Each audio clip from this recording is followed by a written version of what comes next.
to go out every weekend and play music in front of people, it's like, I think it's the best job in the world, you know what I'm saying? To still be in the industry after like 20 plus so many years, and I'm still getting the same type of excitement from making music as I was making it like 20 years ago. I would say that's definitely a part of why I'm still here, is because I really do love making music. You need to be dedicated and you need to be focused, because it's very easy to get lost in the whole ego type system DJs where you're just in it for the money, you're in it just to make a quick buck, and you know, then you don't last so long. I think you really need to be passionate about your art, do you get what I'm saying? So that's why I'm still here, and I'm still going to be here for, you know, many years to come, hopefully.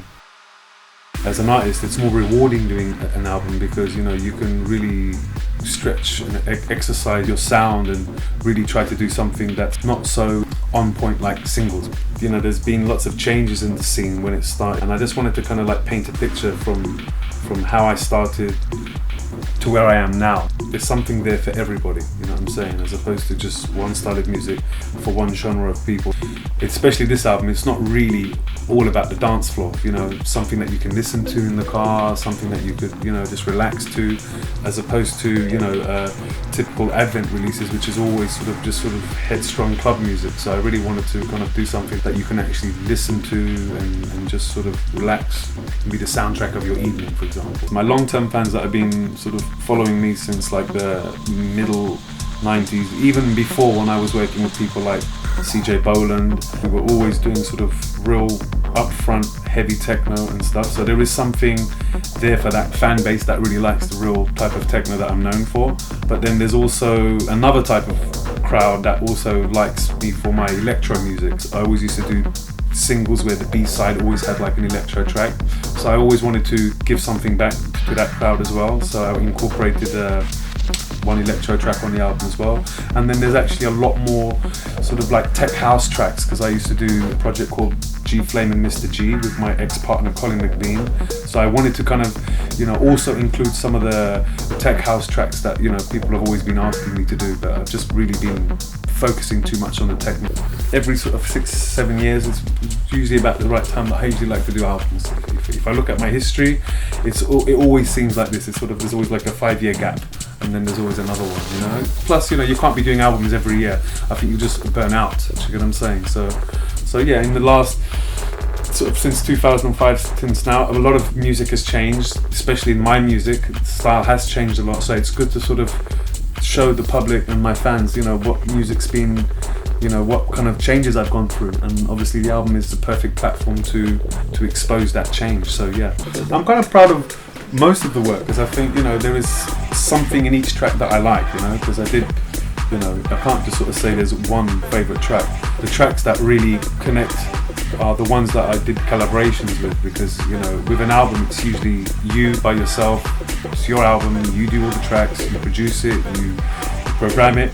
But in this time I wanted to feature new artists that I've been working with. High points with the collaborations are definitely with Industrializer. We did a track called NZT, which we've already been performing live for the last year and a half, with a devastating effect on the dance floor. The other one is with Paris the Black Foo from Detroit Grand Poobahs. He did some vocals for me a few years back, and when I was writing the Electric Pandemic track, I was just going through the archives, seeing, you know, if I could find something that worked, and I had a whole vocal section from Paris that he did for me years ago, and it fitted really nicely. So that was quite a nice little twist and a nice little accident. And also the track called A Get Up, which I did with Jason Fernandez, who's also like a really young new artist.